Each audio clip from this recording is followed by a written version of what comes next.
أعوذ بالله السميع العليم من الشيطان اللعين الرجيم بسم الله الرحمن الرحيم الحمد لله رب العالمين وصلى الله على سيدنا محمد وعلى أهل بيته الطيبين الطاهرين صلوات على محمد وآل محمد اللهم صل على محمد وآل محمد مؤمنين مؤمنات brothers and sisters in Islam and Iman Assalamu alaikum wa rahmatullahi wa barakatuh.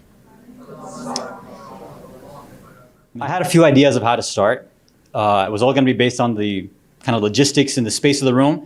I don't think it's actually going to work in the way that we want to go. We can try, but actually, no, it's probably not going to work. So for those who were in the morning session, I talked about this idea of street epistemology or four corners of truth. How many of you were there? Or if you were there, do you remember what I was talking about? One hand went down, they forgot what I was talking about. Okay. How many of you have heard of street epistemology before? Okay, only, same two. Okay, okay, fine. So there's this game, Four Corners of Truth. Again, we can't really do it here, but the idea is this, is that you have one corner where people go for strongly agreeing with the statement, another corner, now everybody's like, oh yeah, obviously. What other name is there? No, just four corners. Just say that. Four corners. I said four corners of truth. It's just two extra words of truth. 4 points of truth. Four corners, or points, yeah, okay. Okay, so we have an extra two people who know now, thank God. All right, yeah, so now you understand. Strongly agree, slightly disagree, strongly disagree, right? And then the moderator gives a prompt, gives a question, and everybody runs away into the corners. And then the moderator goes around and, what's your point? And give us evidence for why you believe that. What would it take for you to change your mind and move to like another section, something like that, right? That's the idea. Yeah, so we don't really have the space for that, I think. I don't think it's gonna work. So I might just kind of... We can make it work. Can we make it work? Are you guys willing to kind of get up and move around? Is that... Yeah? Let's do it. All right, I guess everybody's tired of sitting in these chairs and stuff like that. Okay, let's do it. All right, let's... So how do I make four groups of people? No, you don't make four groups of people. I'm going to give a prompt, and then I guess, yeah, we can use the chairs too, I guess, right? And you guys will figure it out. You can just move chairs around and stuff, right? If we need to. Okay, so since I did it over here, all right, let's start with strongly agree. We'll be here, right? And let's hopefully maybe these two rows. Maybe right behind them, slightly agree. On that section right in front of the pillar, we'll do slightly disagree. And then right over here in these first rows, strongly disagree. Got it? Agree, slightly disagree, strongly disagree. Good? Okay. Look, there's a lot of different prompts that we've done before. I think the first one I'll go with is, I identify as a modern Muslim. I identify as a modern Muslim. If you strongly agree with that statement, you're over here. Slightly agree, over there. Slightly disagree, right in front of the pillar. Strongly disagree, over here. All right, so I guess it's always good to start over here. Yeah, let's start with the strongly agree. Okay, who wants to explain why do they strongly agree that they are a modern Muslim and they identify that way? I mean, aside from like how you would define what a modern Muslim believes in or does, like the reality of the situation is that we're living in the modern era and that we are Muslims, therefore we are modern Muslims, whether we want to be or not. And that just means we have to figure out how to navigate that reality of living in this time, and being Muslim. So it seems the way you're explaining is more of kind of a time period definitional thing, that, hey, this is the modern age. We're Muslims living in the modern age, so by default, then we're modern Muslims. If we were living in the previous age or the future age, then we'd be those kind of Muslims, right? In that sense, okay. Anybody want to add anything? Agree? Anything different for you in terms of definition? I don't think, first of all, Assalamu alaikum everyone. I don't feel everyone would feel modern Muslim just because we are in this time and era. If we don't want to think about different topics and decide about our approaches, what we want to take on, I wouldn't classify myself as modern Muslim. There are so many difficult topics that we have to face and decide based on our religion and how we want to approach responding to those topics, that I feel if you want to hold on to the traditional thinking about Islam, we wouldn't be considered modern. But if we want to sort of adjust our thinking based on the time we're living in, then I would classify myself as modern. Would you mind giving an example of where you identifying as, sorry, I got to do it. That's the job of the moderator, right? Something that you believe in as a modern Muslim that, let's say, another type, conservative, traditional, what other label you would use, would you differ in belief? I will share with you something that I had to struggle with for the past year. I'm a counselor by profession, and just this last year, I joined an international group of counselors that they wanted, because I'm working at schools, they wanted to make sure that I'm able to address LGBTQ issues as well. My stand on that case was, no, if I don't feel comfortable by my training, I'm all right to, the training that I always got through education was, if you don't feel comfortable, you ask another therapist to take care of that client. But now all of a sudden, I'm in school setting, hired by the county, and that's the rule of the county. You have to address the issues of everybody and be equally responsive to everyone. I needed time.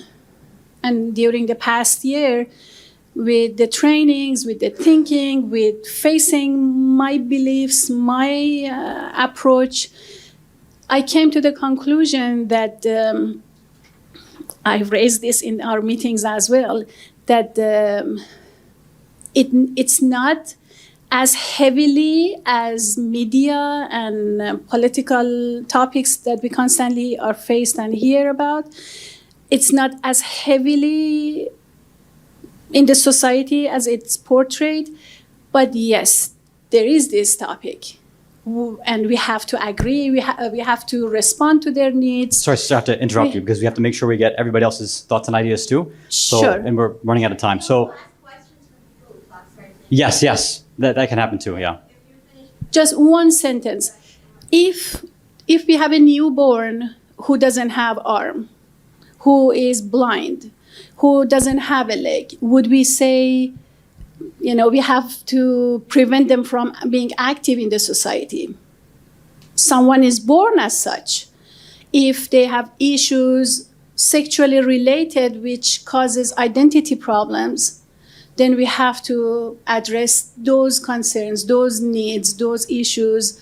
It's just not as visible. So you're talking about addressing issues. missing. We're talking about value. Are you saying that? So let me give an example. A conservative traditional opinion, for example, if we're assuming people on this side want to identify more like that, they would say we should not support LGBTQ. We should not go to parades. We shouldn't, empower them or do anything like that at all. No rainbow flags, none of that stuff. Are you saying that no, you're the opposite? That we do have to empower them. We should be supportive of them, even if we might personally disagree. But obviously, as Muslims would do, you can do whatever you want at home, and we'll actually support you in public too. Is that your stance? I believe, to summarize it, they need to have rights. But okay, so you're advocate for the rights. For the rights. Marriage, you push for marriage, right? Like you're okay, and if let's say some bill came out locally, federally, that we want to ban gay marriage again, you would be against that, and you would want to say no. We should if support them. If that's by their nature, but I have to share with you, there are so much research out there that if they've addressed the concerns of young girls in elementary school, 2% of them have This is just an example, sister. I have to keep going. We have to keep going, right? But then as it goes up within the range of teen years to 30, 40 years old, all of a sudden it jumps up. Right. I guess it's mainly because of the So politics. they're born with it. Why would we speak out against it? God created them. Got it. Okay, so you had a question for her? Yeah. You lose your job if you don't agree, if you don't adapt to the new. I don't believe so. No. My question, if I was in your shoes and I would just object to this new policy that, everyone has equal rights and there are people out there that, they have to be taken care of. But because I'm a counselor, this is part of my responsibility to respond to their needs. But as a Muslim, I'm uneasy with it. So deep down, just asking you if this is deep down, do you feel that if you don't agree, if you don't consent, you lose your job? Or I'm just saying that which one would you go for from a belief perspective? Depending, if it's based on my beliefs that I would want to say, I don't agree with your policies, well, I have to agree with their policies to be working there. But the fact that is that I don't disagree with them. I feel I have to treat everyone equally. If they happen to be a gay person, that's none of my business. I'm not there to, change their viewpoint about how they want to run their life. You know? Okay, but you were actually active in advocating for them. That's what you said before, that you would actually act as a modern Muslim, you're actually actively advocating, right? That's, it seemed like the position. Okay. So I want to say, you're sitting in the slightly agree section for a modern Muslim. Right. You know that, right? Yeah, I'm Slightly agree. You slightly agree. I'm on a different, I'm thinking about a different area. I'm not Okay. necessarily slightly agreeing with her stance right Right. now. I'm on a different route right now. I'm just wondering, but what about kids who are experiencing gender dysphoria? When they grow out of it, they might sue schools and tell them, I wasn't in the right, I wasn't thinking properly. I didn't have the right guidance. And my counselor told me that I'm trying to treat you equal with, other people. Because I think this is an adult issue. Kids at the age of 5, 6, 7, 8, 9, they're not, they don't have a good stance. So look, I can't, sorry, I want the back and forth to happen. We're running out of time, and these poor disagreeers over here are like, what about us too, right? Feel bad for them. So this group over here, you're slightly agreeing with identifying as a modern Muslim. Do you disagree with anything that was said so far? So is the definition of modern Muslim that you disagree with, or the application of what they think a modern Muslim would agree with? But I didn't say that I do encourage them. I never said that. But you said that if they, you said you did. It's not like, it's a taboo if you... But I asked the question, right? If a bill comes out that says, hey, they want to get married, you said you would support it. Yes. That's encouragement then, right? Yeah, it's encouragement. But Okay. if it's for a kid, I'm not going to be encouraging them because... But they were born like that. That was your argument. They were born like that, right? So I said they were born like, that was your argument. They were born like that. Why would I get involved, right? But again, let's get some other side. Okay, so let's jump over to the slightly disagree. Disagree. Yeah. So disagree with modern Muslim? Yeah. I mean, I would define like a modern Muslim as like, I mean, I'm exposed to like the internet. So like there's like a modern Muslim or whatever Reddit page or whatever. And I don't like agree with really any of their opinions unless it like falls in line with like traditional Islam. Okay, So yeah. Speak to the idea of like the definitions that they were talking about, and then if you want to apply it to values, you can too. So again, the two sort of definitions we heard so far was it's just literally just living in a time period, which if that's the case, then since we're all living here, we are just modern Muslims because we're living in a quote unquote modern age, which we didn't necessarily define, but let's just take that on face value. But what the sister over here was talking about was more about values and what the values are of the time. So it's adding to this idea of time period and hey, what's going on right now? And there's some value that she's espousing that as a modern Muslim, there's modern values out there and either not infringe or encourage. I mean, it's debatable, I guess, based on how she was explaining it. So based on the way that that's framed, how are you slightly disagreeing with that? I guess I would say like I'm not strongly disagreeing with that because I think strongly disagree would take the application of like, actively like being disgusted when someone talked about those kinds of experiences. And because like I grew up in America and I grew up with people talking about that and being very vocal about that, especially on a college campus, I'm not desensitized to it, but like I can just absorb it and I'm still reject it as like from a religious perspective, but I'm not like... It doesn't faze you. Yeah, it doesn't. You have your values. So you're saying that this would be an example of a modern value to support movements like this, which disagree with a certain explanation and reading of Islam. You're like, look, I know that Islam doesn't stand for that. I'm not fazed by it. I get it, but I'm not fazed by it. So it's not affecting who you believe yourself to be. I'm terms of not Islam. disgusted by anything. Not disgusted. I'm not, so you're saying that strongly ones are disgusted by it. That's my impression. I know when you go back to like traditional Islam, like the kind of terminology they use discussing certain sins is using the words disgust and that kind of thing. Let's hear from these backwards traditionalists, conservatives, who are disgusted by everything in the modern world. Let's hear you. Yeah, let's hear them out.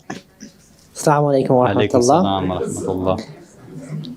I think my main viewpoint here in categorizing myself as strongly disagrees, I believe that Islam intrinsically has the mechanism to and is consistent and does not bend to a certain extent to the time period that people are practicing. Of course, there are like the orf of a community is going to be changing depending on time period, but I believe the consistent mechanisms have still been in place. And being a Muslim in the modern age, you know, the imams have provided a system of taqleed that I believe still continues myself to be a Muslim and follow the authentic Islam, inshallah. But it also provides for the ability to tackle contemporary issues without me, I guess, classifying myself in a modern version or a modern context, right? So, taqleed is something you brought up. All right, so I'm assuming you perform taqleed, right? You got a marja. I don't have to ask who, it's all right. So, why are you following this certain marja? Sorry, I made you get. Yeah. What sort of apparatus or what leads you to follow this specific individual as your marja? I have come to the conclusion after consulting with scholars and ulama to find who is the most knowledgeable scholar, irrespective of my own beliefs or opinions on matters that come up in taqleed. And after approximating who the most knowledgeable is in terms of a maraja, I began following them. Do you also ask the questions like about these scholars? Do they understand the modern world? We're talking about time period now. Do they understand the modern level discussions that are happening? Do they get all this, or is it just no? They're off in the Hawza and Najaf, Qom, wherever, and they're putting out a bunch of laws, but they have no idea what's going on over here. Does that factor into your thinking? I do ask myself that, and I feel like that can cause differences in who people follow. But I believe that I look to the consensus within the Muslim community about the knowledge among the ulama, and I would go with that rather than that question. So the consensus thing then. Let's just say some consensus develops among scholars, whatever. They're like, hey, there's this marja there who has an opinion that, no, supporting LGBTQ is actually the right thing to do. And you know what? Actually, we've relooked at the evidence and a little bit of alcohol is fine. Or smoking weed is fine, whatever. They start coming out with these conclusions. And it's a consensus there. Would you go with that? I can tell by your face, no. Or you'd be very... Okay. Let me pause. Anybody else want to add on to the strongly disagree? Like his reasoning, you have some other way of explaining it? So do you like being labeled as a traditionalist or conservative? Do you like that label? Like, why are you over here instead of being a modern Muslim? Or identifying like that? So, I don't think I do this. So in the common sense of like the LGBT community, like this would not be an issue if it wasn't like pressured on us to make a decision about what's going on. So I feel like we are being forced to make a decision on this. But like if we look at like the Jewish community, for example, they're okay with saying no, we don't accept them, and no one's gonna tell them like no one's gonna cancel them, for example, right? Because they have such a strong economic power in society.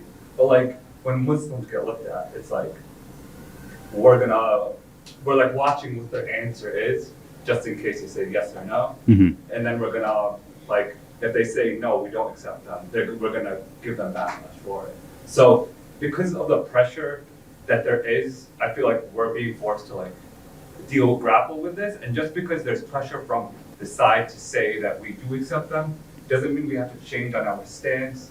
I believe the answer is we shouldn't be supporting them, not publicly condemning them. I believe if you're not Muslim, you can do what you want to do. Like that's my opinion. Like if you do what you want to do, I don't care. But I'm not going to openly accept you. It's not limited to Muslims, Christians, or Yeah, so conservative Christians are usually the ones who are outspoken and don't support these things. It's usually Muslims who are like, well, as he's saying, many Muslims, not all, are like, well, either we're not going to say anything, we're a little bit scared because there seems to be this kind of push against it. But I want to push back a little bit on something. So are you against the full-on alphabet gang? All the Rainbow Rangers? LGBTQ plus everything? I don't support them, no. Okay, none of the letters at all. I let them do what they want to do. I'm not going to openly tell someone, no, I don't support. I'm not going to go to a parade. I'm not going to go to any of that stuff. Okay, so how would you vote on a bill that has to do with allowing or disallowing gay marriage? I wouldn't vote. You wouldn't vote? Okay, so you would abstain. What if you have a neighbor who I could love my neighbor without loving what they do. They're their own yeah, but person. you're going to have kids in the future, and your kids want to play with their kids. It's not going to affect you in any way. You don't really care? No. I mean, I promise I didn't plan on LGBTQ being the thing. It just, this is what you guys did, man, not me. This is the way you took it. Okay. So far, do any of you think that we have a good definition of modern or modernity, modernism, or traditional conservative? I'm seeing a lot of shaking heads, although it seemed like there was some opportunity to define it, but nobody really did it. In almost every single discussion, now I'm not trying to pretend to be Mehdi Hassan downstairs in the banquet thing, but in any discussion, argument, whatever, if you don't have agreed upon definitions, there's nowhere you're gonna go. You're gonna get caught up in, okay, well, what about this and what about that? Like, hold on, we need a proper definition first, right? Because look, if it's just a time period one, then that's an obvious, we'd all agree, like, hey, if being a modern Muslim means just living right now, okay, well then, I think you're all living right now. I feel like I am, maybe. So, okay, I'm a modern Muslim. But then if somebody else then adds in, no, there's certain values there too. Okay, well, what kind of values? Does that modern Muslim mean somebody who's accepting everything that's being said in their society at that time? Or does it mean that, no, there's, what in the world? Modern Muslim. Salawat ala Muhammad wa ala Muhammad. Was that a balloon sound? What the heck was that? That was crazy. Anyway, nice little segue, I guess, right? So definitions are important. I don't want to provide them yet because I want to kind of try to build a framework so we can get there, right? If we had more time, we'd do some more icebreaker stuff. I don't think we have enough time, right? I had other questions. We could have done the my body, my choice thing. We could have moved a bit on to, would you do business with somebody? If somebody asked you to, there's a lot of questions that we could have gone there. Gun rights is obviously another one now. Affirmative action is obviously now on everybody's mind.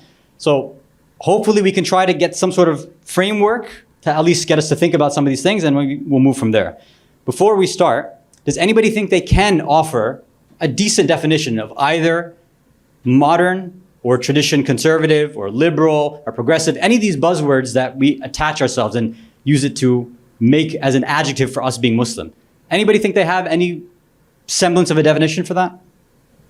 Yeah.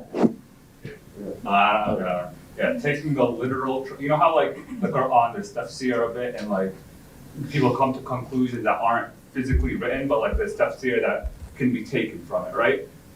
But there's also like a literal translation of it, like a literal meaning. If we just take the literal meaning of all ahadith and all the Quran, I think that's what would land you as a Muslim. Or like, A Muslim or traditional conservative, that's what they do? They're literalists? I'd say conservative. A conservative person is one who takes the Quran and Hadith literally? I think. I mean, It's I might okay. be Look, wrong, there's- I might be wrong, but I There's think, no right and wrong, at least yet. I mean, eventually I'm going to say, now you're all wrong, but I'll save that for the end, don't worry. Okay, anybody else here identify as conservative, by the way? Anybody identify as a conservative Muslim? No, so I'm asking, your own definition that you have in your mind, who identifies as a conservative Muslim? Nobody? I'd say traditional, but I can define that if you want. Yeah, okay, go ahead. All right, sure. So I'm assuming then traditional means different than conservative. Otherwise you would have raised your hand for that, right? I think Yeah, go ahead. conservative is probably a more politically charged word, I think. So I don't want to go into that, but I would say traditional has to do with something that's rooted in revelation, and also has to do with like the religious principles and kind of the scholarly development over time that informs us today, like what informs us today about how to follow religion. So a traditional person is someone who like applies principles, religious principles in their life. And you could live in the modern world but still be a traditional person if your principles and if your values or the way that you dress and that you pray, it's all rooted in the Quran and within like the traditional sources. And then at the same time, that doesn't necessarily mean that you're a literalist. It just means that like the principles that are spoken of in those scriptures are being applied and followed in your life. So yeah. Anybody who, even whether you agree or not with being a traditional Muslim, does that definition, do you guys think that's a fair definition of a traditionalist or traditional Muslim? Somebody who tries to source everything they do in the Quran and Hadith, and again, not being literalist, but seemingly following some sort of what we call literally a tradition, right? Of this passing down of teachings for us as Shi'as, right? From the Ahlul Bayt to their students, to the ulama, marja system, things like that. Is that an agreeable definition, you guys think? Yeah? Now, yeah, do you agree, don't agree? You add something to tradition. You defined the traditional, I was trying to define the modern. Okay, yeah, please. Go ahead, Minha. Come on, man. This guy's into he's too busy paying attention to what everybody's saying. Yeah. Of course, do I have the modern permission to define? I was just taking the permission. So it's a very modern thing to do. Nice. So please correct me. There's the traditionalist. There we go.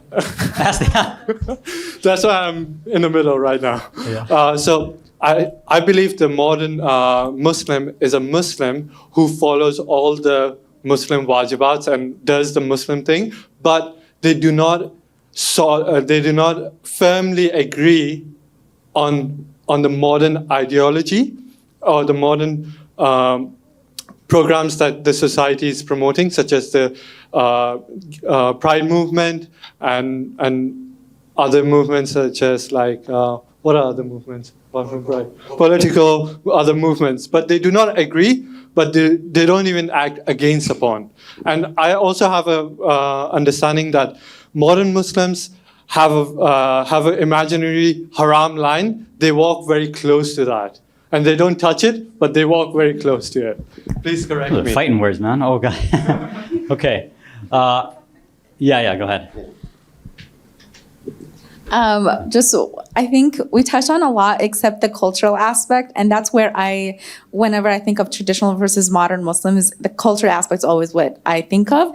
Being in America, I consider myself a modern Muslim because I'm not so in touch with my cultural, background. But when I do visit my cousins in Baghdad, they also are not that traditional compared to my mother and the generation before. So it's always, for me, that's a cultural thing, not so much an Islamic thing, whether we walk close to the line or not. That's good, yeah. Well, I mean, kind of adding on to that as well, I think when we think of traditions, we can think of Islamic traditions, but I mean, if we're being really, really honest here, how many of us have read multiple books of hadith, and how many of us really know all of the Islamic traditions that we're supposed to follow? We don't. What we do instead is what we follow what our parents say, or the people around us are telling us that, this is how it's been done. These are the traditions that have been passed down to us. And I think if I would define a modern Muslim, I would define it as someone who maybe takes a look critically at some of those traditions, looks at, where they're coming from, whether they actually are rooted in Islam, or they are cultural traditions instead, or whether there's some things that should be kept or, should be discarded. I think that's the difference. The difference is thinking critically about the traditions that you've been given and choosing which ones are actually following Islam and which ones maybe are doing something else. So there's some Islamic ideal. A critical thinker, in other words, a modern Muslim, is looking at every single thing at all times as they're going forward and saying, hey, this tradition that we're getting, sometimes it's in line with Islam, sometimes it's not. As a modern person, meaning critical thinker, I'm going to keep checking and checking and checking and make sure it's still in line with what Allah wants. That's fair? So there's two questions here. One is it part of traditional Islam to be a critical thinker? So why are we defining that as a modern Muslim then? Because I think when we're talking about traditional Muslims and we're talking because about what you're saying. They've decided to inherit that. Still, they don't. So is that you think? So now I think you're using maybe culturally traditional rather than Islamically traditional. You said that there could be a difference there. Somebody can follow some traditions that have been passed down in their culture. I'll give a very, very clear example that I think hopefully most of my fellow brown people here will understand. Okay, you invite somebody over for dinner, right? So the family's coming over for dinner. Food's on the table. Who starts? Who starts? Who's supposed to start? I've heard a host, I heard guest, I heard eldest guest. Eldest guest starts? Yeah. So you know where I'm going with this. It's very clear. I mean, there's already a bunch of answers and people already reflecting and thinking what exactly is the answer. And I think it should be clear. We think what is akhlaqi, what is moral, what is ethical is that, no, I'm hosting them, I'm doing khidmah, I'm serving, I'm taking care. Please, you start.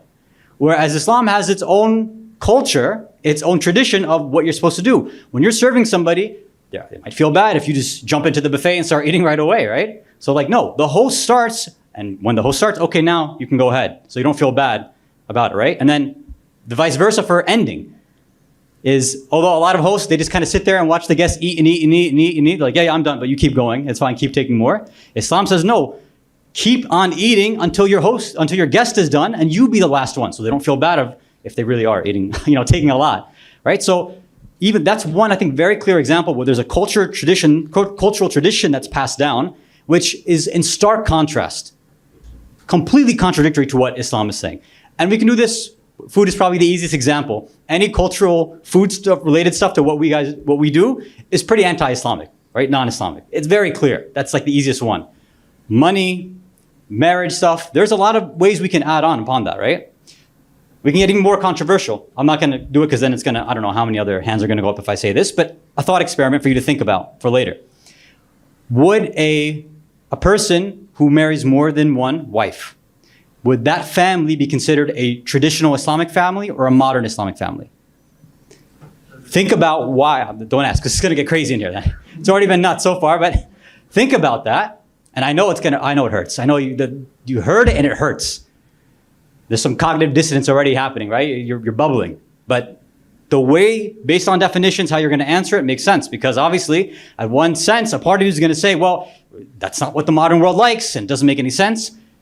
And maybe it's a cultural thing in some places, but if we're using the definitions that some people provided, well, Islamically, it is kind of part of the tradition, though. It's not haram, again, if they meet the family meets the criteria, right? It's like, okay, well, what do I do in a situation like that? Oh, by the way, disclaimer, because this is being recorded, I do not advocate for that. I'm not advocating going against the Quran. I'm also not advocating for polygamy, right? So I'm not advocating for that at all. I take no stance. I'm not voting on this issue right now, right? Okay, so I want to pause for a second. I need to jump back and just say a few things. Hopefully, it'll help tie some of this stuff together. If you can recite a salawat ala Muhammad wa ala Muhammad.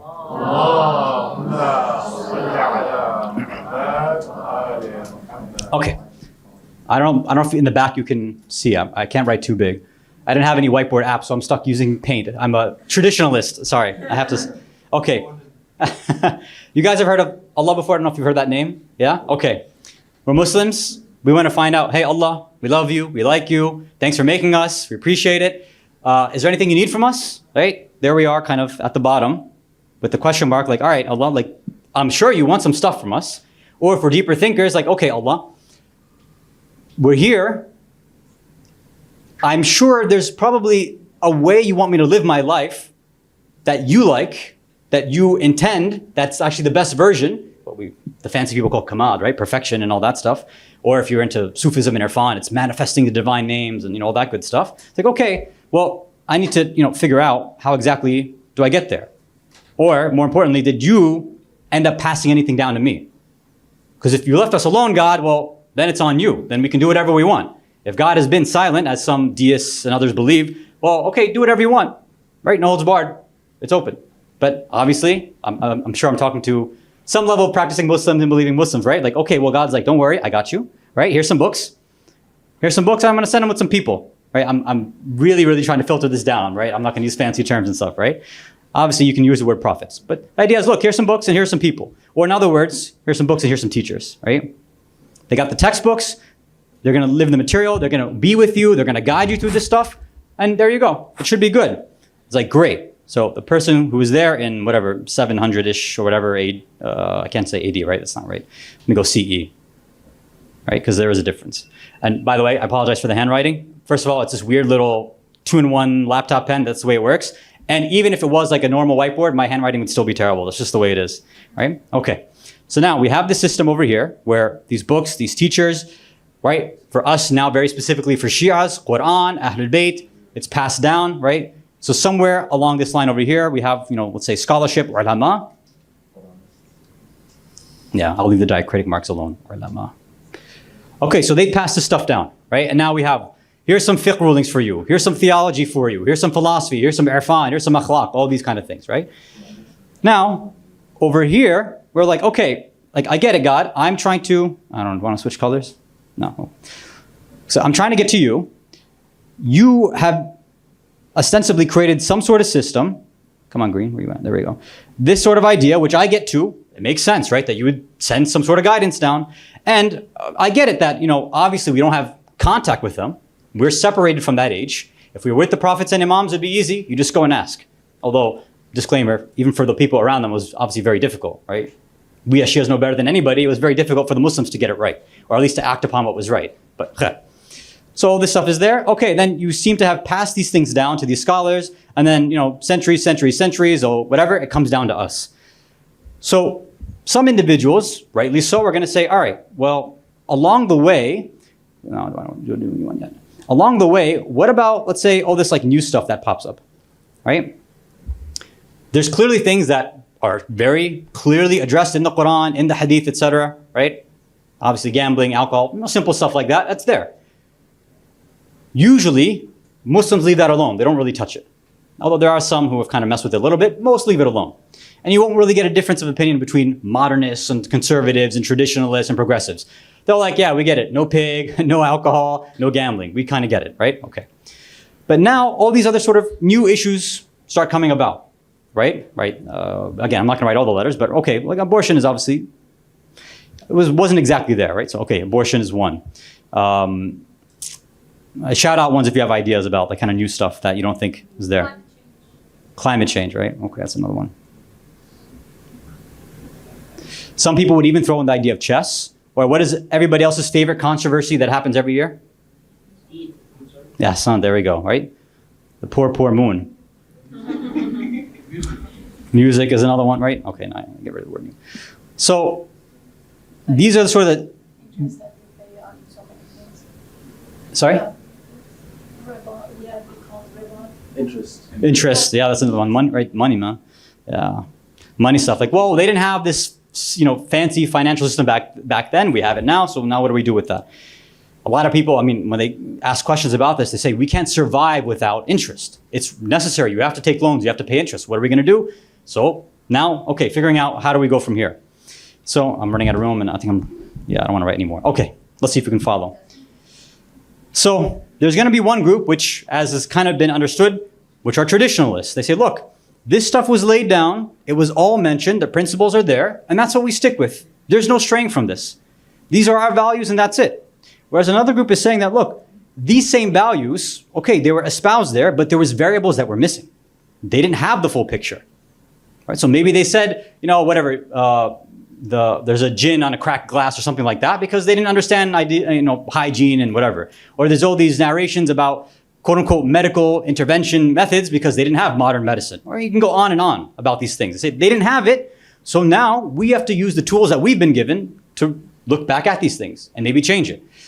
So let's go with the moon one. That's the, I think, easiest one. So look, they obviously didn't have NASA. They didn't have these fancy telescopes. They didn't have the ability to calculate anything. All right, so they didn't have that. There's two ways now of kind of going from there. One is acknowledging the fact, and there's also an assumption being made that they couldn't calculate it, which is a debatable point, right? We always talk about how great Muslim astronomers were. It's worthy if somebody's going to make that claim to actually know whether or not they actually could calculate it. Because if they actually could calculate moon position and illumination and all that back at the time of the imams, if they could do that, and the imams didn't tell people they could use that method, then I think that kind of gives us the answer, right? But let's assume they didn't have access to it. They couldn't calculate anything, right? No binoculars, no telescopes, none of this calculation stuff.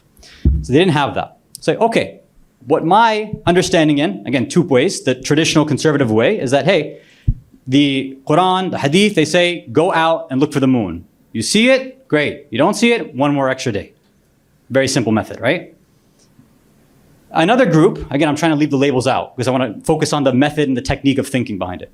Another group is saying, okay, well, obviously, if they had other methods, they would have used it. They didn't have binoculars. They didn't have a telescope.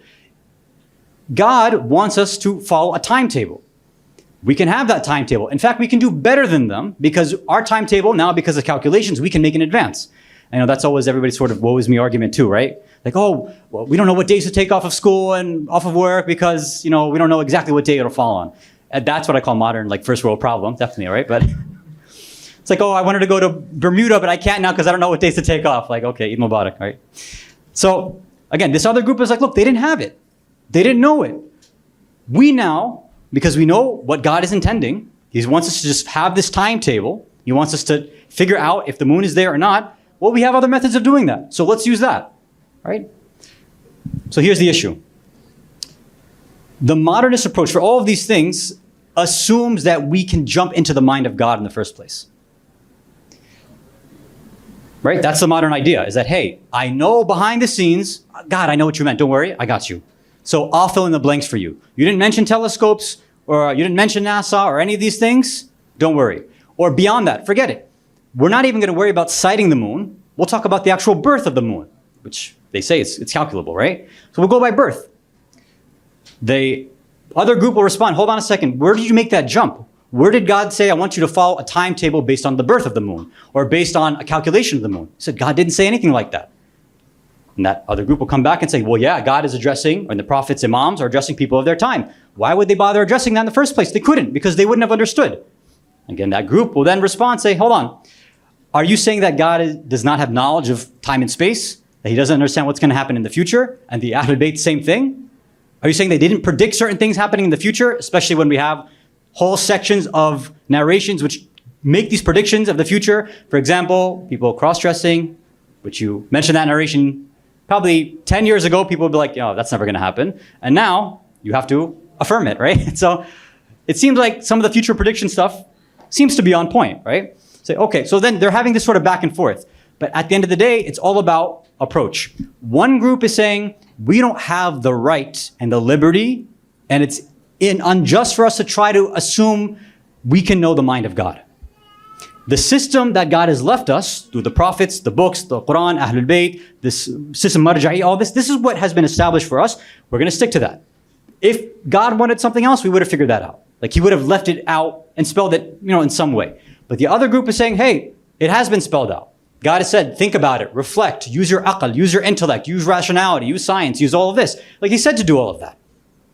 Right? So that's what we're doing. Because the way that sometimes the back and forth happens is one group will claim authority and domination over the Quran and Hadith. Like one group, now I have to use labels, traditionalists, conservatives, they say, hey, I've got the Quran, I've got the Hadith.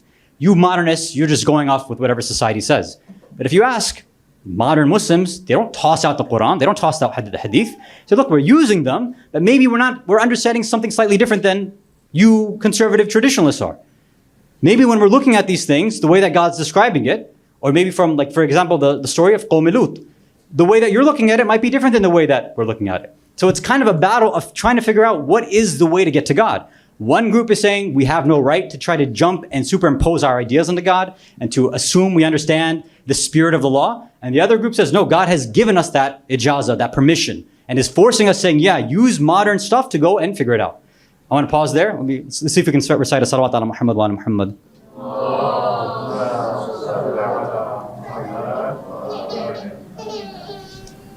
So, to summarize, tradition or traditionalist or conservative, whatever of those words you want to use, sees that a method from God has been passed down. This is like for God, by God, like that's it. We have to stick to that because that's the safest thing. It's precautionary. We're not going out of our jurisdiction. Another group, again, liberal, progressive, whatever, modern, whatever word we want to use, is saying, look, we are trying to do exactly we're trying to go after what Allah wants too. We're not tossing out the Quran or Hadith. Although if we had more time, we'd say some of them are actually tossing it out. But that's a small trend now that's happening. Because some are actually coming and saying, now the Quran is actually out of date too. Right? There's some speakers, unfortunately Shia speakers, who are saying stuff like that too. I think there were some panelists who were saying stuff like that in this conference too, but that's something else. So we're saying, look, we're using all that, but we're using modern systems, meaning science and our logic and reasoning, to go back and re-examine these ideas to say, look, that was fine for back there. That's the most that they could have achieved and done.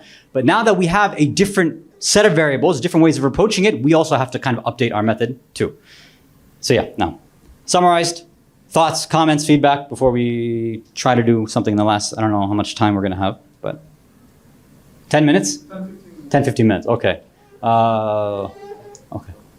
Yeah, it's fine. Sorry, I just had a question. I know there's this thing in Shiism called ijtihad, like trying to derive new laws using reason and revelation and sources. So how, it feels like a lot of scholars or maraja who obviously use ijtihad are are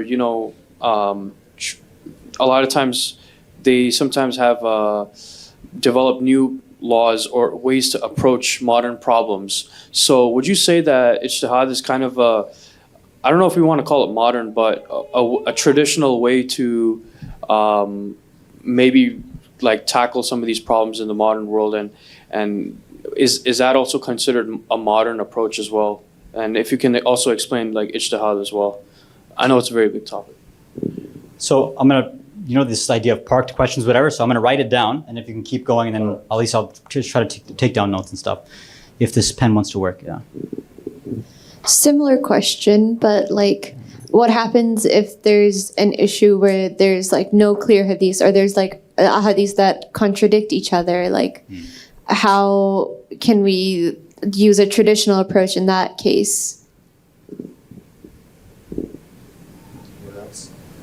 There was, I think, a third hand that I saw somewhere. Yeah. I just wanted to shortly mention that from my perspective, modernity does not only deal with ideologies or culture, it also has to do with lifestyles and our use of technology.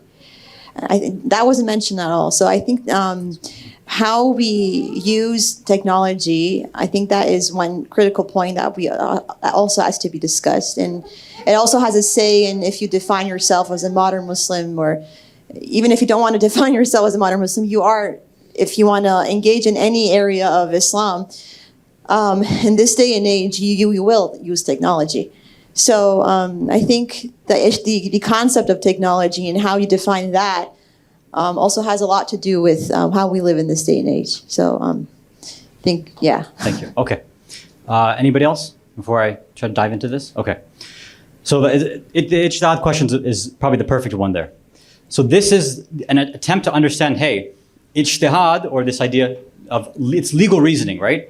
It's a scholar's approach of, I got rid of the other thing, but it's a scholar putting an effort using the Quran, using the Hadith, and other sources too, which we'll get to, of trying to figure out what does God want, right? I don't want to do a full Arabic lesson. Ijtihad comes from jihad, which means struggle. So this is literally like a legal struggle to try to, what does God want, right? That's the idea. Now, the way that most of us have probably heard it is that ijtihad has to do with law. That's usually, when you think of mujtahid, somebody who practices ijtihad, usually it's, okay, mujtahid, yani marja, ayatullah, they're trying to figure out, hey, is chess halal, haram? Is modern issues, other stuff. I don't know, like, let's say they invent time travel tomorrow. Are we allowed to time travel or not, right? Like all these kind of things. So ijtihad, a part of it is, this is actually ijtihad, is wine allowed? Well, you could all be mujtahid, you're like, very easy. You can show me the ayah in the Quran. It doesn't say don't drink like that, but for example, don't drink wine. Okay, ijtihad's done, in a sense, right? Sometimes, very rarely, it's that simple, it's that easy. Or gambling, whatever. Then you have this issue of contradictory riwayat, right? That are going to happen. You have some that say, I'll give one example of Maghrib. As many of you know, there's a difference of opinion about Maghrib timing. We have falsely perpetuated this idea that there's a Shia timing and a Sunni timing, which is so far from the truth. That's not the case. Anybody who follows a marja that believes in quote unquote the later timing, which is usually 10, 15 minutes after sunset, like for example, Ayatul Sistani, Hafidhullah, most maraja who have that ruling, it's ihtiyat wajib, right? Because there's sunset and then there's the 10, 15 minutes precaution after sunset, which is where most people end up praying. The ones who give the later timing, it's as a precaution. There are some scholars, like Al-Bahjat, I think Sayyid Muhammad Sayyid Fadullah, rahmatullah alayhima, who said no, the earlier timing is actually Maghrib, meaning sunset is Maghrib, which again, some of us would call Sunni timing. So amongst our own scholars, there's a difference there. Now this goes back to the riwayat, right, the hadith, because there are there's a lot of different ways that the imams have phrased it. There is no like clear thing that says, hey, pray at this point and that's it, you're done. Some will phrase it in very kind of strange ways that says, I don't want my Shia to pray when it's that dark at night. Like, what do you do with a hadith like that? It's not saying that, hey, pray 15 minutes after sunset. It's giving some words that now somebody has to analyze. Okay, given the Arabic context, does this word, did the Arabs understand that it's forbidden? Did they understand it's haram? Did they understand that it's better not to, like makruh? So that's a whole language. It's a lexical linguistic discussion. That's all a part of ijtihad, right? So because there's different groups and different styles of these narrations that are happening, while somebody's analyzing, the same way they're going to analyze the seemingly contradictory points in the Quran. Most of us know, back to alcohol. Alcohol was gradually, right, forbidden. If somebody did not hear that as a Muslim, right, let's say somebody comes fresh to Islam, they open the Quran and they see all these points, random ayat about alcohol, it's going to be a little confusing. You know, and again, let's just say they don't know any order to it. So there's reading it, like, hey, this one says that don't pray while intoxicated. Like, okay, so that means that I can get drunk after namaz then, right? Like, that's what it means. So you can take that and run away with it, right? As a literalist. But somebody else would say, no, this is gradual. Well, where'd you get that from? That had to come from outside somewhere else. It's been a part of us because we've been told it so many times, and it's a part of the historical discussion. So the order of these things, that's something that needs to be there too. They're seemingly contradictory. Like, this is one simple example, but all of these things need to be taken into consideration, and that's what happens in the Hawza. They debate these ideas. This ayah, does it indicate this? Does this hadith have stronger indication? Somebody in the chain, right? There's a lot to ijtihad there. So now let's go to what you're mentioning about reason. So reason, or aql, or logic, is known as one of the sources of truth, of one of the sources of determining a law. But how does it apply? Can somebody give me, I ask for definitions a lot, can somebody give me a definition for logic or reason? No, I'm actually going to stop. I guarantee you probably will, unless you've taken a class on logic, you probably can't do it. There's what we use when we're having our discussions. When, let's say you're arguing with somebody about who would win in a fight, Batman or Superman. And let's say somebody, like a fool, says that Superman would win, which obviously us Batman fans know there's no way, right? Because he's a tactician. Obviously he's going to win, right? He always keeps kryptonite on. Anyway, sorry, that's a separate workshop. We'll discuss that later. Yeah. Batman? Yeah? Okay, good. Intellect overpower anytime, right? Yeah. So let's just say I was debating somebody who's a Superman fanboy, right? We're going back and forth. It's going to get heated. I'm like, listen, that point is illogical. It's irrational. It's unreasonable. It doesn't make sense. We use these terms, not in their technical definitions. We use them pejoratively, right? Just to get somebody and knock them out of an argument. Oh, that's illogical. It's irrational. Hold on a second. Now we have to come down as students. Do you mean, like, in terms of the Aristotelian definition of what logic, of what mantiq is, that this thing doesn't follow, that your major premise and your minor premise and, you know, the conclusion are not following? Like, what are you talking about? Well, that's what logic is. It's having premises, making conclusions from that, what can follow from there. There's a whole art, right? This is something that's taught in the Hawza. So there are different levels of certainty that can be reached based on how you form and formulate an argument. So now how it comes back to fiqh, I'll give an example. Okay. Is Hajj wajib or not? Somebody said, did anybody say, I heard like a half no or something, right? Most of you said yes. But is it always wajib or is it conditional? Conditional upon? Okay, all right, good. This is nice, right? Everybody's getting the right answer, right? All traditional and modernists coming together. Wonderful, right? Oh, less than that, but okay.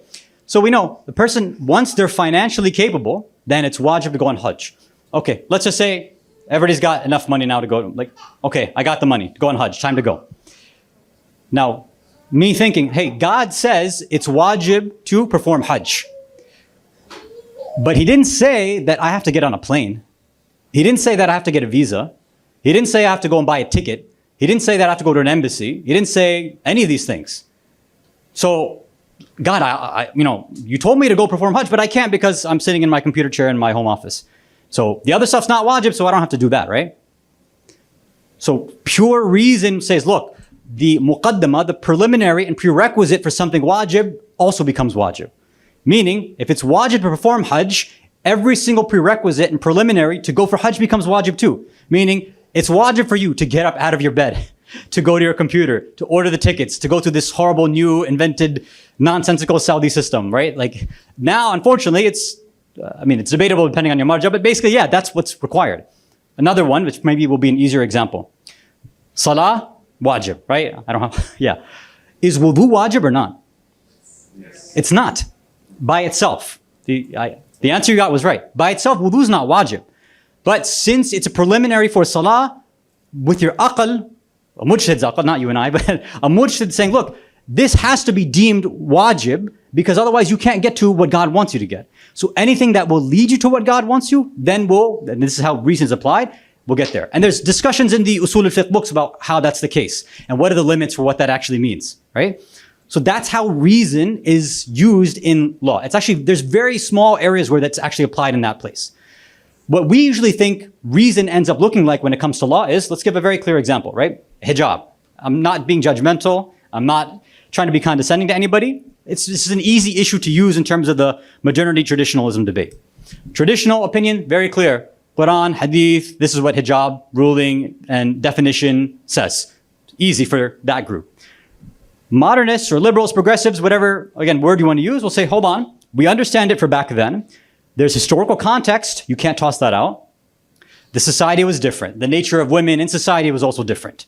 What is mentioned in the Quran is also very minimal. Some of these riwayat, right, there might be some issues. At the end of the day, the point is modesty. So now in this modern world, is modesty defined by covering up? Or is it no, a person doesn't have to cover up fully and they can still be modest? So this will say this is logical argument. That we are applying, again, that principle and using it. We're not saying that we're going to abandon hijab. We're just saying hijab means equals modesty because that's what God said. And therefore we're going to apply it in this day and age, which means you don't have to put stuff on your head or whatever it happens to be.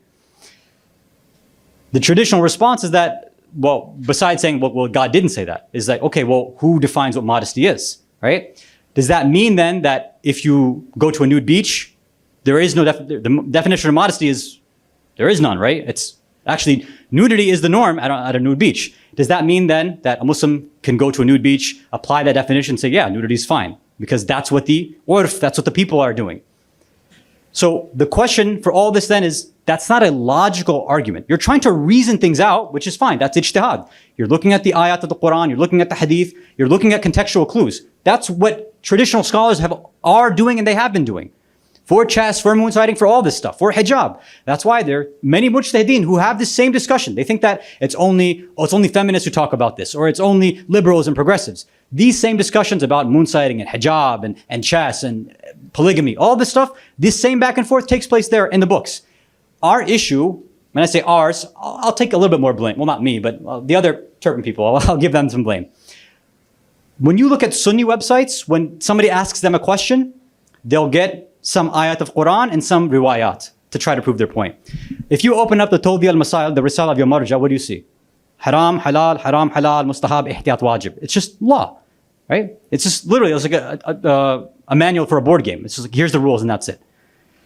Sometimes because we're maybe in an age of critical thinking, we're saying, hey, you know, I'd actually like to hear a bit more about this. Maybe if you establish it in a stronger way, I might be more inclined to follow it. I'm not saying whether that's a right or wrong way to approach it, but you can understand how that might be helpful to some people, right? To say that, hey, here are some differences there. Let's open it up and discuss why that might be the case. Generally speaking, most people are not ready to handle difference of opinion. But it's been thrown in our face now, obviously, over these past few years. We are hearing all these different opinions, scholars from all different sides, whether Sunni or Shia, pro-chess, anti-chess, moon sighting, not whatever it is, you know, NASA, otherwise. I've heard people say that, yeah, you can read your salah in your own language, read in English, who cares? Because the point, the purpose is just to connect to God, right? So this is for them a logical argument. It's a reasonable argument. Or now coming back to, do I want to go back to LGBTQ? I don't know if I want to open that up. You telling me not to? You're just like, stop, don't do it? I just had something related to salah that I think was kind of, there's kind of a trend for some masajids for either women to lead the prayer or for women and men to stand next to each other during the salah. So I was kind of like. So what's interesting is that those who make that argument, they'll say, look, in tradition, usually in Sunni tradition, Shia tradition, I haven't seen much like that. Like it's fairly clear. But in the Sunni hadith books, some at least make an argument that no, it does seem like there are cases where women can lead a mixed jama'ah. And so they have these discussions. Again, they have their own principles of how they derive it, so it's a bit different for them, right? In Shia books, it is a bit clearer. But for the example, for other issues regarding women's stuff, then it's not as clear. So it'll depend. Again, that's a part of ijtihad in general. Yes. Sorry. Thanks. Sorry, another question about ijtihad that I had was like, I guess if we're moving past that, that's okay. But I was just wondering, like, what happens because these like maraj, they like disagree with each other, and so like we're just following one. Yeah. But if like, I'm like confused about that point of like, if there's two people, they're both like very learned scholars, they're both disagreeing with each other. You can think that like one is more learned than the other for whatever reason. But why do we only have to follow one? Why can't we like change based on the ruling, or like if we can agree that they're like kind of at an equal level of understanding and knowledge, then Yeah. choose to follow one on one ruling and another on a different one. So what I'm hearing is then that your assumption is that we're supposed to only follow one and that's it. And you can't mix and match based on levels of experience and knowledge and things like that, right?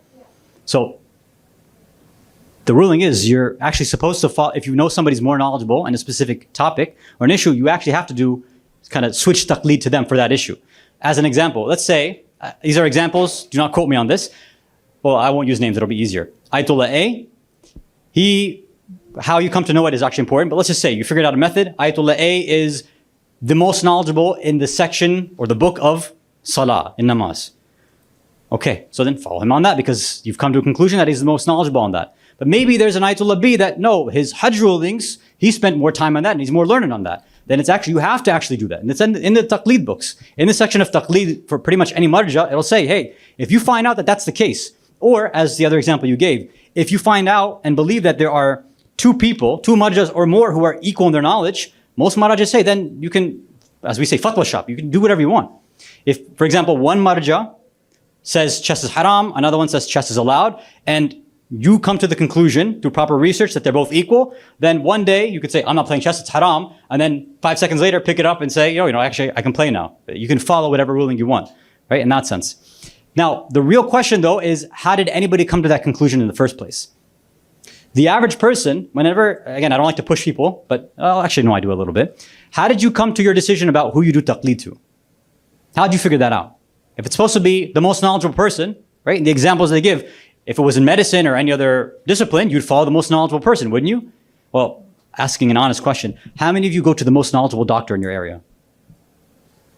Really? You've done the research and I've gone through their medical papers and what they publish and I'm following the most knowledgeable? No, we're brown. We go to the family doctor. Like whoever gives me free drugs, that's what I'm going to, right? Whoever's local, whoever's in my network. That's how we end up doing it. So our practice actually is not the intellectual ideal. What about mechanics? Do we, seek out the most knowledgeable one? I want to see your ASC certification, right? I agree, because if you have the resources, let's say someone is in Baltimore and I have the ability to get myself to Baltimore, I'm going to go there. Why not? Yeah. So it all depends on the resources and how much you're convinced to use this other Awesome. rather than the other. Yeah. So the question then is, okay, well, most of us, if I didn't mention this stuff about ijtihad, would anybody have an idea about how ijtihad is performed? What are the rules, the criteria? What actually happens there? How does an idea become a fatwa, for example? Because if in social studies, you'll learn, or they try to at least teach, how does a bill become a law? So you can kind of go through the process and all the chambers and the back and forth and House, Senate, all that stuff. But how an idea becomes a fatwa, most people can't answer that. And I guarantee, with all due respect, many of the popular celebrity speakers, you ask them, they couldn't tell you either. Because usually they're trained to just be good speakers, to be motivating and things like that, which is needed. We need people to motivate us. But then when they, again, veer out their jurisdiction, they start talking about law, okay, maybe that wasn't your thing. Maybe you shouldn't have done that. Because law is a very specific sort of topic there. So the resources then, again, I'm not trying to tell anybody change your taqleed or whatever. I'm trying to say that Islam itself, the ulama themselves say, look, you have to have proof and evidence for what you're believing in. And that includes taqleed. And they've laid out, different versions, which is obviously either you can figure it out yourself. So if you go to the hawza or you learn about the process of ijtihad, you can start looking at all the different fatwas and the proofs that they have and then make a conclusion. But most people can't do that, or they won't do that even if they can. Other people will say, okay, I'll need to just find a group of scholars that can kind of show me how that's possible. But how did you pick that group of scholars? What happens if one group disagrees with another group? What if, is this some organization? Have they done the research? Do I trust them? There's a lot of questions there. Again, I'm not trying to throw somebody into an intellectual existential crisis, but if we're trying to move on to this idea of critical thinking, then this is necessary, all right? And then when when people do ask, okay, about the moon sighting thing or chess, or people ask me about seafood all the time too, they're like, Hassan, I want to eat lobster, I want to eat crab. Can you figure out a way for me to do it? I'm like, look, actually, I can figure out a way for you to do it, but you need to sit down with me, bring pen, paper, or you're modernist, bring your phone, I don't care, for taking notes, And I'm going to show you all the discussions about whether seafood and what kind of seafood is halal, haram. Then from there, because you'll be equipped with the information, then you can decide which of these maraji has made the most sense. And when I say make the most sense, not that my nafs likes it, and my ego likes it, that no, evidentially, in terms of proving the case, this is the strongest case that was built. Like if you can sit through session after session after session, I'll do it. They're like, can you just tell me who whether I can eat it or not? So people are usually looking for the drive-through fast food McDonald's Islam. But Islam saying, look, if you want that, fine, you can have that. But there's obviously more nutritious, spiritually nutritious Islam out there, but you have to actually fight for it. It requires a lot more effort. There's this one famous hadith, if I'm not mistaken, where Imam Ali says that if you want to get involved in ilm, in knowledge, it requires blood, sweat, and tears. If you're not willing to do that, you're going to stay a jahil. If you're not willing to really go out and dedicate your time. A lot of people, they don't want to get involved in seminars and workshops and research and reading books and all this. I don't have time. Rat race, 9 to 5, tired, spend time with family, fine. If you haven't intentionally made time for intellectual, educational, Islamic efforts, then okay, you can remain where you are. It's not wajib to grow in knowledge, but then, as many of us probably have been in the modern age, now going back to that word, we're going to be hit from and bombarded from all sides then. Is that as these arguments will come up, people will be unequipped and they won't know how to answer it, so they'll go to these kind of least common denominator type answers. Right, which have to do with, well, what's society doing? Let's just go with them. Or I don't want to offend anybody, or something like that. Rather than say, look, no, Islam has a system that has developed that is able to kind of answer these things in a what somebody had said before, like we don't have to consider people disgusting, right, and kind of accuse them, but still stick to our principles and say, look, from a, let's say, evolutionary standpoint, from a spiritual standpoint, from X, Y, Z, this is why we don't agree with this social movement right now. And going back to, I think we didn't get the chance for this. So in the LGBTQ stuff, technically, we shouldn't have a problem with the T. Transgender. There are maraja who, in Iran, it happens a lot, right? Some maraja allow, the sex changes. So when, again, we get caught up in the labels and the movements here, right, left, Democrat, Republican, we get tossed onto different sides, even though nobody's going to share our exact opinions. It's not going to happen. Even when it comes to abortion, we're not with conservative Christians all the way. Partially we are, but not all the way. The LGBTQ stuff as well. Like, yeah, the LGB, fine. Yeah, we agree with that as being an issue. The T, like, well, hold on a second. If, in our own communities, if somebody is following a marja that allows for them to go through there's conditions, but that happens, then yeah, then they would change their sex and they would follow the new rules for the new sex or the new gender. There's some maraj who allow that. Not everybody, but some do. So have we even made space for that part of Islam? So that's I don't know if that's modern or traditional. Technically it's traditional because it's within the framework of Islam and learning, things like that, right? So I think I don't know if we're done. Yeah, we're done, right? It's fine. It's fine? Okay, so we're not, if there's more questions, keep going. So until they kick us out. Yeah. Sorry, there's a question in the back. Back? Yeah. So I'm going to keep going until you tell me to stop or kick me out. Thank you you so can be rude. much It's for okay. your time. I can handle it. Assalamu alaikum. My question was, since you were discussing about critical thinking, so when does critical thinking become detriment to our own self? Because I feel like a lot of people, like in terms of ijtihad, will reach to a understanding based on what they believe in, and a lot of times they're persuaded by their own desires to do the thing, like such as eating lobster, or for instance hijab and other things of means of modesty. So when does it become that you can't actually do your own ijtihad, because in a sense you would be misleading yourself, because at the time if you yourself are misguided, then you're likely to make very misconstrued decisions, and they're not based, even if they're done by critical thinking. So like a lot of today's society is like going by their own desires and their critical thinking about the LGBTQ agenda and hijab and other issues that we are facing today as modern Muslims.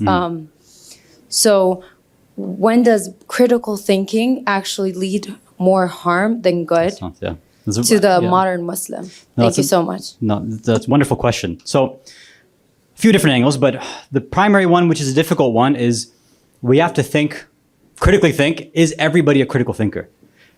It might be tough to come to the realization, but I think we've all come across people that, you know what, maybe your thinking capacity ain't really up there. And that's okay. Everybody has different skill sets that Allah has endowed them with, right? Everybody's a different sort of combination of God's names. Critical thinking is not something to be by itself just put up on a pedestal. There are many a critical thinker who are coming to these insane conclusions, who are not practicing, who have terrible akhlaq, immoral, unethical people. And then you have some people who would say, oh, this is like a dunce, dumb person, no thinking, whatever, but full of love, full of compassion, akhlaq, and things like that. Which of these two you think is going to go to heaven, to put it very simply? I mean, it's obvious, right? So we have, and this is something as a result of post-enlightenment, post-renaissance, this idea of logic and reason and science and critical thinking has itself been put on a pedestal, no matter what, which that's not the case, right? It has to be done properly. And this kind of goes back to the idea, right? Liz, how does somebody learn to critically think properly? There's an approach to it, right? So like this whole four corners thing is one way of doing it. Although this one was kind of a mess, but for various reasons, but the idea is, okay, can somebody coherently, concisely explain their point? Let's say steel man somebody else's position, right? Like I hear what you say, I'll repeat it back to you and I'll strengthen your argument before I even give my response. Can we do stuff like that? Like I've been in gatherings where people still don't know my ideas on stuff because I steel man their position so strong. They'll be like, so Hassan, are you against gun rights? Are you for it? I'm like, you'll never know. Like that's the way it should be. Somebody in a teaching position, encouraging critical thinking, they usually don't reveal their hand like that. Because what they're able to, this is what the Hawza does. At least ideally what it's supposed to do. One scholar says chess haram, one scholar says chess halal. Let's start going through the arguments, bounce them off each other, and let's see how far we can get. And there's a method to how you do that. Science does the same thing. Okay, like for example, I was doing keto for like 4 or 5 years. And a lot of doctors were like, what are you doing? Keto messes this up. It's bad for you, whatever. So me being an arrogant Jersey guy was like, yo, show me the studies. If that's the case, show me your studies, doctor. And they threw studies at me. But no, I know my critical thinking, at least even in the medical, method. I said, okay, that article you sent me or that scientific study you sent me, I found in that same exact journal a objection and criticism of that article, of the one that you sent me, the study you sent me, because of the sample size, because they were relying on people's memory from like 20 years ago about what they ate. Like, so sorry, that study doesn't work. But again, that's because I've been trained in the idea of methodology and research and stuff like that. Most people they don't have time for that. What do you mean research and methodology and bouncing ideas? Like, just give me the answer. Like, tell me, can I eat lobster or not? Right? Can I play chess or not? Just give me that. So we're kind of stuck in a confusing place. We want conclusions, but we kind of want little bits of how to get there too. Like, it's not exactly how it works. So people have to understand to some degree that, look, I may not be able to handle all this. And a good way of kind of checking yourself is say, look, when I hear a difference of opinion for something extreme on the other side, what is my gut reaction? Like if somebody said, I believe that God is evil. And a lot of us, or I believe the imams are evil. They see something terrible, right? Which Islamophobes try to poke us by saying stuff like that, or atheists. They try to get a rise out of us. Is the immediate gut reaction is, get defensive, get aggressive and attack, or say, okay, let me hear your arguments. Let's see what you have to say. And I've done that in my own discussions and debates with atheists and Christians. I said, okay, you don't believe God exists, fine. Just give me your evidence. If you can prove it to me, and I've told this to atheists that I've talked to, if you can prove to me that God does not exist, I'll go buy you a beer right after this. I'll take you to the bar right after. Just go ahead. Like I follow, that's what we say in the Hawza. نحن أبناء الدليل نميل حيث يميل. We are literally the children of proofs. We go wherever it goes. That's the way we follow things. So if it leads to something being halal, we go that way. If it's haram, that way. But that process really does matter. Not everybody's going to be able to handle that. Not everybody can handle nuances and details and getting into these like linguistic discussions. It takes a lot out.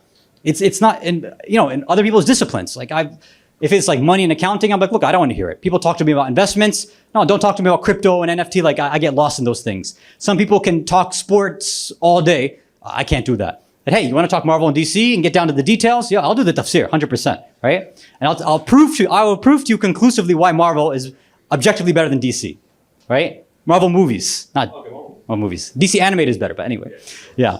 So critical thinking then is not, everybody has their own level. Most people, again, a small percentage will be able to do it well. And I'm including scholars and academics in there too. Somebody just graduating from a certain university or somebody with a turban on their head doesn't necessitate that they have critical thinking skills either. I'll give one example for you to think about as well, right? So when the discussion about women in the public place comes up, this comes up a lot, right? The example that's normally given is that women are allowed in public places. They should come out in public spheres and places. Why? Because Bibi Fatima alayha salam and Bibi Zainab alayha salam went out in public and they argued their case. That's the argument that's given. So the critical thinker would say, okay, is that the norm or is that the exception? Did they come out constantly in front, or was that an exception to the rule? Were they doing this by choice, or was it forced for some reason?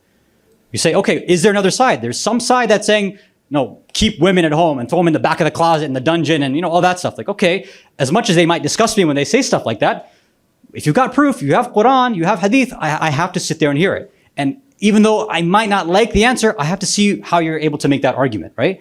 So even with tough Islamic issues, it's really kind of biting your tongue and saying, all right, if you can prove it to me, then I'll switch. I'm a traditionalist and a conservative. I think it's obvious and clear, right? But if somebody can prove to me hijab is not wajib, okay, show me. If somebody can prove to me that we're supposed to support the LGBTQ plus movement, okay, show me where that's the case. But as far as I understand to this point, based on all the different sources available, well, these are the conclusions that I've seemed to have reached based on what the teachers have passed down. So that's the way I'm going to go, but I'm always open to change. Yeah. So where would you sit? Where would I sit? Where do you think? That's technically the last. Yeah. So look, number one, as Sheikh Abdul Jalil said before too, the labels themselves are problematic, right?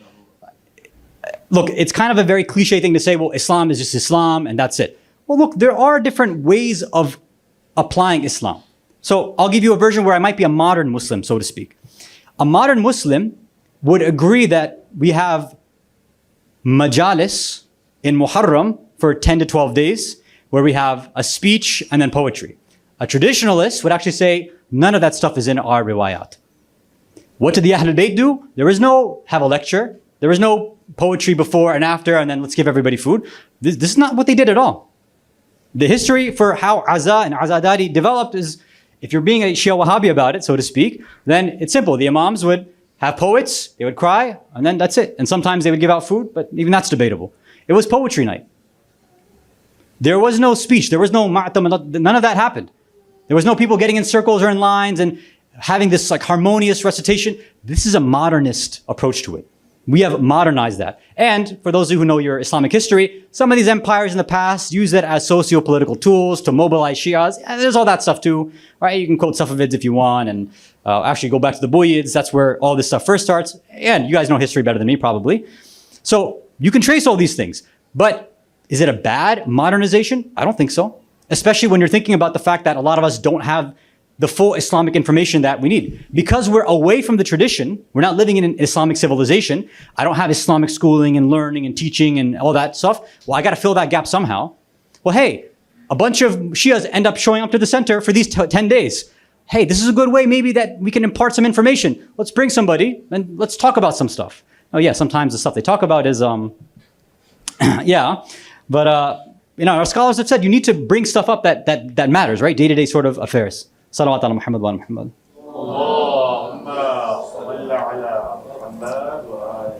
So does the critical answer make sense? Did I answer it somewhat? Did I go the other way? Did I answer it? I don't know. No, I think you did answer it. I think only I would add to it that we face a lot of the issue with critical thinking, like you said, is that how can we assess that we're actually doing the correct critical thinking? Because a lot of people just come up to their own understanding. Oh, I've done my own research. Yeah. And based on that, I'm not going to. Find a devil's advocate. That's it. Find a devil's advocate. Find somebody that completely opposes you and sit down and talk to them about it. And again, see if you can actually be open to hearing them. Repeat their argument back. Strengthen their argument and say, okay, this is where I think we might disagree. If you can get into that sort of habit of things, then you might be ready for critical thinking and changing opinions and things like that. Or another way, just as a personal thing, a person could think to themselves, when was the last time I changed my mind on an idea? Whether physical stuff, emotional stuff, intellectual stuff, religious, whatever it is. When did I change my mind on something? What did it actually take to change my mind? Was it somebody giving me an emotional argument, or did they apply logic? Like, what exactly was it, right? And then, again, there's more to there about critical thinking, but I'll leave it over there. So I have a question. So are you allowed as a moderator or whatever you are to ask questions? So there's like two categories, right? Like the moon sighting and what's that? The chess stuff, right? That's on one side. and then there's alcohol, gambling, and then would you categorize LGBT at the alcohol gambling section, right? Because it's directly opposed to Quran, right? So that could be another way. So you're to separating say. the two ideas, right? That's what I'm saying. Okay. Because you could be a modern person in the moon sighting thing. You could say, oh, I follow NASA. But then Yeah. when you oppose the Quran, that's when I'm like traditionalist. So even there, Right. last question. Okay. Oh, you're so lucky. You're the last one. Okay. So this is now, yeah, it's a good distinction to make. Right.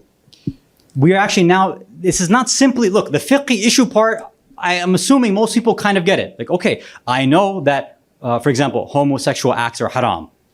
Hopefully most Muslims won't debate that. Right. I know that alcohol is haram. I know that gambling with XYZ conditions is haram. Okay, I got all that. But now that I'm out, we're in a non-Muslim country, we're the minority, they have different rules that they play by, a different language they use. Okay, well, what is my duty out there? Obviously, there's my personal duty. I have to follow the ahkam. Okay, I follow my fiqh. Okay. But now when somebody else is coming at me and they're asking for whether support or rejection, whatever it is, well, okay, now what is my stance? Is the Quran and the Hadith directly saying that, hey, you don't do it, but hey, everybody else does it, that's fine. And this is where some people bring up La ikraha fi din, right? There's no compulsion, you can't force anybody. Or lakum dinukum waliya din. No, you got yours, I got mine, right? In terms of deen and religion. So they use these kind of ayat and they say, look, leave people alone, let them do what they want. It's fine. Either abstain or, hey, even support, because there's nothing in the Quran or Hadith that say otherwise. This is where, again, where that critical thinking now will come in play. Okay. Let's just say I forgot, what county are you in? You're Bergen County, Essex, right? No, Essex. Essex County. Okay. Let's say Essex County, or let's keep it even smaller. What city was? Milburn. You're in Milburn. Oh, nice. Up north, right? Okay. So in Milburn, New Jersey, obviously they have bars, they have clubs, they have all this stuff, right? Let's say something comes in a citywide ordinance that's up for vote for all the residents of Milburn. They say, some people come forward and say, we want to make Milburn a dry town. You guys know what dry town means? That means alcohol is not allowed to be sold in our town. So if you want to get it, you have to go outside. Let's just say, as previously you had Mothers Against Drunk Driving, stuff like that. Let's say they want to push for that. So look, we don't want that. In fact, they go further. We don't want bars or any of these things. We don't want those things available in our town. How do you think, whether modern or traditional, it doesn't matter the label, how should a Muslim vote for something like that? Like pro-drunk. Pro-dry. Like, No. So you get rid of the alcohol. Yeah. What if somebody says, hey, somebody who's like, hey, you can't put your Islamic stuff in front of me. Right. That's your personal thing. Right. You can't stop me from drinking. So that's not right for you to vote that way. I mean, I would say he can do whatever they want. And if there's if it's in the town, it's in the voting section, like with the marriage stuff, right? And I have the power to vote, I would go with the Islamic my values. I'm not imposing on them, but like if it's up for debate, if it's for the society, I would, bring my Islamic values there. So you're not imposing, but if it comes to debate, I'm going to vote to impose my values. Yeah, basically, yeah. So then you are pro imposing Islam. So you're saying, no, ikraha fi din. Actually, there is going to be a little bit. I'm pushing on purpose. That's what I do. Don't worry, right? Yeah. Okay. So would any of you actually say, no, I want my town to be allowed to have alcohol in it? Would any of you vote pro? And again, if somebody gave that same argument, say, hey, you keep your Muslim Sharia law stuff out of here. We drink alcohol as Christians, as Jews, as atheists. Who are you to tell us otherwise? Right, get it? You can see where this argument is going to go for everything else, right? I think you can see how it builds up. Now, this has been brought up in other workshops. So the usual response is that, well, no, it's socially harmful and scientifically harmful. That's the difference. It's not my religion telling me. I'm saying because of science and social harms and it's going to harm people. So you see, a lot of people, when they get cornered like that, they have to switch to a different language. If we're using the principles of this country, we say, look, where I get my values, whether as a modernist, progressive, liberal, whatever, my values come from the Quran and the Ahlul Bayt. This is, I have access to absolute objective truth of what is good and bad for human souls. I have that access. You may not have it, and that's okay. Me, as somebody who wants to try to help out society and humanity, I'm going to make sure, within my purview and my power, sound like we're forcing you in an Islamic state, but over here, if I can go out and prevent you from doing something harmful, is that what Islam wants us to do? Does it want us to try to reduce harm from our fellow brothers and sisters who are even not in our faith? If you saw somebody drowning, you'd pull them out, regardless of their faith, right? So Islam is obviously telling us to help people. We know that there's something harmful, at least with alcohol, and then you can extend it. Okay, what about casinos? Right. Right? That's the second one. It was much more, I don't say modern or traditional, right, than the other one. So I'll give you you're okay with that. No, it's all good. It's all good. So on those things, people will start using different languages and say, no, well, science says so. Say, okay, well, what happens? Again, as science used to say, a glass of wine a day is good for your heart, which has been disproven, obviously. But somebody says that. Are you going to say, hey, that's what science says, so now at least allow us to have one glass of wine a day? We're like, no, we do believe that this is absolutely harmful and not even a drop. Sorry. So, okay, if that's what I think most Muslims generally would agree and hopefully would vote like that, then is it incumbent upon us, about Muslims, having access to what we see to be socially, individually, in terms of family, the family dynamic, all of these things which can be destructive to the human soul? Isn't it our duty to go out and try our best, if possible, to make sure that doesn't happen in society then? Like, do we not want to save unborn children in the womb? I think we do. Now, yes, not the exact same way as Christians do. Our idea of conception but we have exceptions that maybe Christians don't believe in. And again, it depends on what Christian you talk to. So, for a lot of Muslims, it's the idea that our values inform who we are. It gives us a moral compass. It tells us exactly how we all have to get to God regardless of their background. Okay, so why wouldn't I want somebody else without forcing them? But hey, there's a policy out there, I can try to do that. Why not? For the LGBTQ thing, okay, well, if I know that this is harmful, and especially for those who have caught on to the fact that you give them A, they'll take it to Z, right? You give a little bit, it'll get worse and it'll keep going. It doesn't just start with, stop with one thing. As people back in the 60s and 70s and 80s called it. They said, the minute you allow for some of it, the minute you open the floodgates, everything else is going to happen. They said back then, they're going to come after your kids. Everybody said, no, it's just adults. 2 consenting adults. And now, everybody's eating their words, right? Like, look what you supported back then, and now look what's happening. We have to go to Board of Ed meetings and show this disgusting stuff to tell these Board of Eds, hey, stop doing this. Did any of you think that this would be the conversation that we're having, like in the 21st century, the modern world, that, hey, do not show these sort of actions to children? But that's what it is. Why? Because since they don't have access to objective truth, as we mentioned in the beginning, in the morning, everything now just becomes do what you want. Say, hey, you can't mess with me if it's what I want to do, because there is no truth but what I like. So, okay, how far are we going to take that now? You'll see very soon that, as they talk about, right, another sort of buzzword is consent. Right, age. They're allowing children as young as whatever, depending on the state, hey, let them get puberty blockers, right? Let them get the operations. They say the child can figure out who it is and what the child wants. So, okay, what is stopping them from going from surgery to something else? I don't want to say it because obviously there's children present, but you know what I'm saying, right?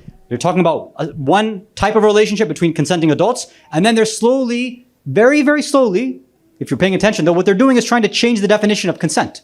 Say, let's lower it. Okay, they know what they want. They know what they like. And if anybody's ever, they always talk about gender theory and queer theory and all this, go look at what they've written about issues of pedophilia and see how they've said from the beginning, this is eventually what we want to get to. It's clear in their books. You can go read it for yourself. They said, this is what we want to get to, because why not? The kid enjoys, and I as an adult enjoy, why not? I'm sorry, it's a disgusting thing, but this is what they've been working towards, and they play the long game. Us, unfortunately, we haven't really been in that. So a part of us is to really think in that regard and try to say, look, we want to make sure this society doesn't go into chaos. And obviously it has. Hopefully what we can do is try to, again, have more of the conversations. It's not about forcing ideas. I don't think that's the right way of putting it. Can you share something? Sure, why not? You want to pass the mic? For some issues, thank you. This is a very hard topic to think of, same as with hijab. I'm from Iran, and over the past 40 years, with the laws forcing women to wear hijab with no logic behind it, that's what the society is experiencing at this moment. So can I give you the logic behind it? No, Sorry. no, I have to go back to my point that I want to make. I'm not defending Iran or criticizing nothing. It's nothing political. I want to make a point that wherever we reject to talk about something, something is going to explode. I personally was against hijab before the revolution in Iran. But after the revolution happened and so much of roundtable discussions, I absolutely loved it. I put hijab on to the tightest possible. I came here. I stayed in America as a tourist for 6 months. I went back to Iran as a college student. I was stopped right there. Sister, what kind of outfit are you wearing? I mean, for everything. With the same outfit that I left Iran, I came to the US 6 months, and with that same outfit, I went back.